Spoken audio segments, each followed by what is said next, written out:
for bullet trains and stuff. Basically, we start by creating a few different models of aircraft. The data for each design is treated as the genes for a new aircraft. They all get crossbred with each other in virtual space. Eventually, you come up with offspring that exhibit genes from each original design. Offspring? You know, children. Each child then competes with the others for survival in the virtual space. The kids that have the best aerodynamic traits survive and pass on their genes, creating the next generation of aircraft. You get this sort of gene-based evolution across generations, like animals in real life. I'm having a hard time imagining aircraft having kids like that. Anyway, what's with the two wings on the top and the bottom? Oh yeah, the swept wings? They're set up so that the sonic booms they create wind up bashing against each other, cutting down on shockwaves. The idea has been hard to implement due to issues with elevation and wingtip treatment, but thanks to the genetic algorithm, the RLV worked out all the problems herself. Herself, huh? Makes it sound like you're more breeder than designer.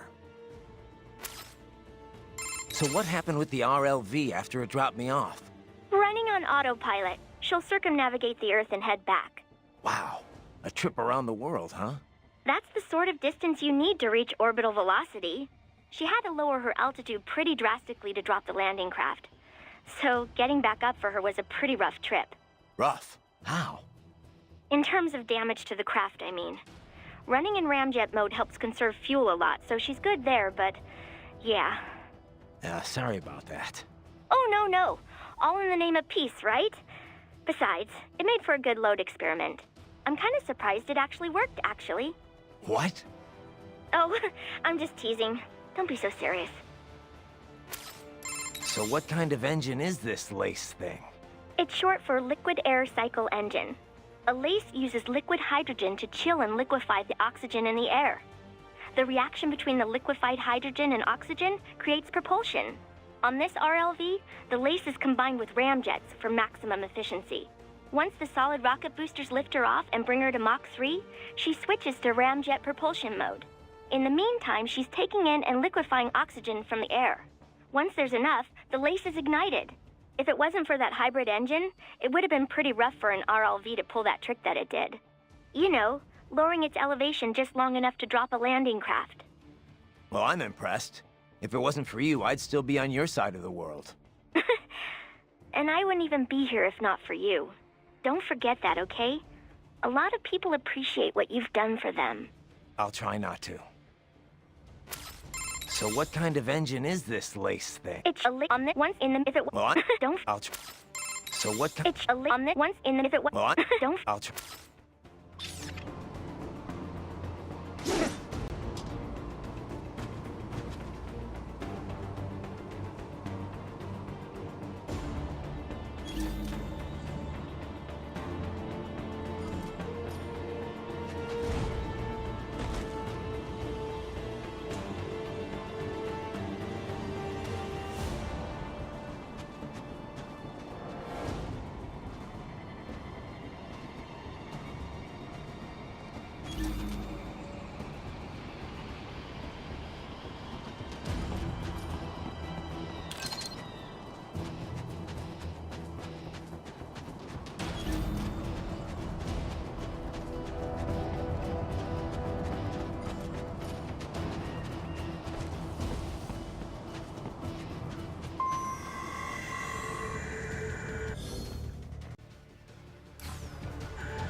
Enemy sighted! Dead on!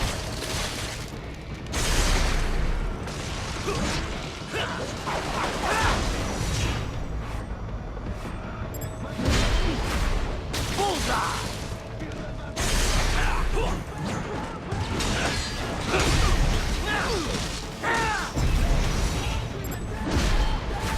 Get off!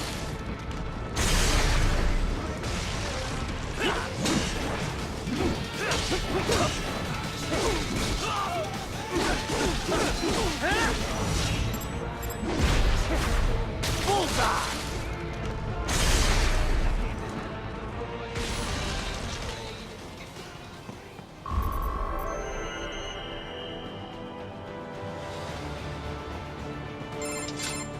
You see that? Their EXIF codes show up as unaffiliated. Wait, Marshall has the security contract for this base. Why would they have their cyborg set to the same illegal EXIF code as Desperado?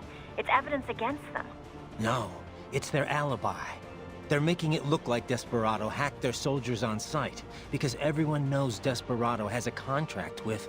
The Pakistani rebels. But if we go public with the Desperado-Marshall connection... Won't matter. Not when they've got this nice big foreign threat all cooked up and ready to serve. The media and the public won't be able to resist. Remember WMDs in Iraq? Damn it, you're right. It's another slam dunk. What about any humans on the base? Marshall only handled security.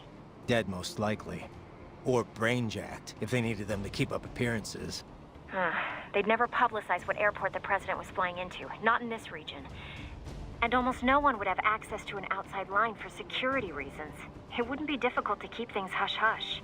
At least until Air Force One arrives. I'm heading for the control tower. If I can destroy the antenna array, the US military will know something's wrong. Good idea. Be careful. Sam's gone, and I blew the winds of destruction away. I'll be fine.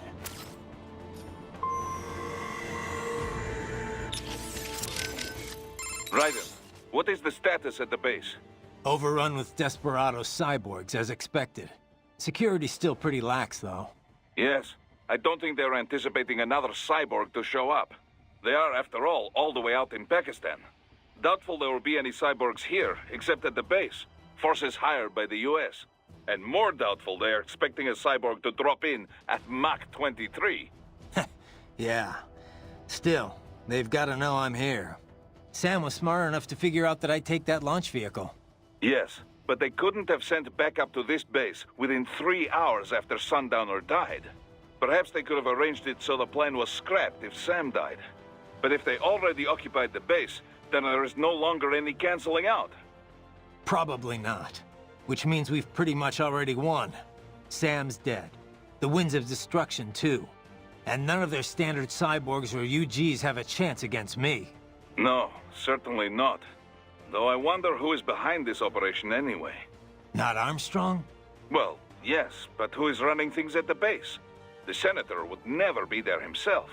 But this is too elaborate an operation to direct remotely. Yeah. No amount of network tech could take the place of a command structure on the ground. Gotta be someone else from World Marshal, I guess. A cyborg, perhaps. One with specialized combat body, like Sundowner and the others. I do not mean to alarm you, but use caution. Yeah. Copy that. Raiden, there is no time to worry about the soldiers. Get to the control tower. Raiden, there is... So the president's visit to Pakistan. It's Right. They now wouldn't I know? Yeah, he wants. And how? There's, Sounds like we could see civil war. What about they have people? Oh yeah. No. What? So the president. Right. They now wouldn't I know? Yeah, he wants. And how? There's, What about they have people? Oh yeah. No. What? So, Raiden, let me get this straight. Armstrong wants to kill the president and pin the blame on Desperado? That's what it looks like. Yeah. You think it'll work? I mean, assuming he succeeded, what would be Desperado's motive for killing Hamilton? It's not like they can come out and say, well, we just wanted more wars to profit from. No. The only alibi I can think of for them is that their client set them up. The Pakistani government's on friendly terms with the US right now. But a lot of people aren't so happy with them about that. There are tons of anti-government groups in this country. Any one of them could have an interest in killing the president. And Marshall wants people to think that one of these groups hired Desperado? That. Or maybe they're setting it up so this is all linked to the coup in Abkhazia. That was headline news in the West. Desperado's name was in the media all over the place. Yeah. The angle was always Desperados shacking up with yet another anti-government force. Pakistan's got a lot more than just a bunch of random anti-government forces, though. Like the ISI, the Intelligence Bureau. Anyone who watches the news knows how shaky their ties are with the civilian government. You think they'll have the ISI be Desperado's client? Well, I'm sure the ISI would deny it. But it's not like simply issuing a denial would stop anything. Remember Iraq? Yeah, I've heard all the rumors about the ISI's involvement with terror groups. If Hamilton dies, the US can join the Pakistani government, declare war against the ISI. And there's one big difference between Iraq and Pakistan. Pakistan does have WMDs. Nukes. But that was just a couple of tests 20 or so years ago. They can't reach the US with... I'm not talking about firing an ICBM at the US, or unleashing a Metal Gear. All they have to do is remind us that the tech could fall into terrorist hands. Oh, yeah. That'd be enough to scare the entire country, I guess. Yep. Scare them enough that the US would have to do something. And then the war economy would come humming right back to life. No Patriots required. Christ. All right.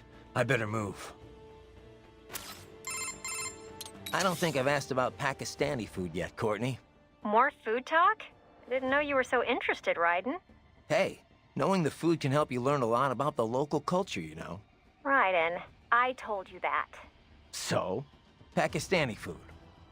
Yeah. All right. So Pakistan's had cultural links with India for centuries, right? They're neighbors, after all. And as a result, the two countries share a lot of culinary traditions. You've got your curries, your naan, samosas, pakoras. For the most part, that's all the same. The locals might be able to spot the difference. But a lot of American restaurants put India and Pakistan pretty much in the same bowl, so to speak. What are samosas? Spiced potatoes and other yummy stuff, fried in a flour shell. Sometimes they're spiced with curry. That's the kind I like best. But I thought India and Pakistan didn't really get along. They had at least 3 armed clashes in the 20th century alone. They did. I mean, that's why they have nukes in the subcontinent now. It's a shame. You see how similar their taste in food is. It just seems like they should get along better. Yeah, well, not too rare for neighboring countries to have problems. If nothing else, they have to compete for the same common resources. Yeah, but isn't that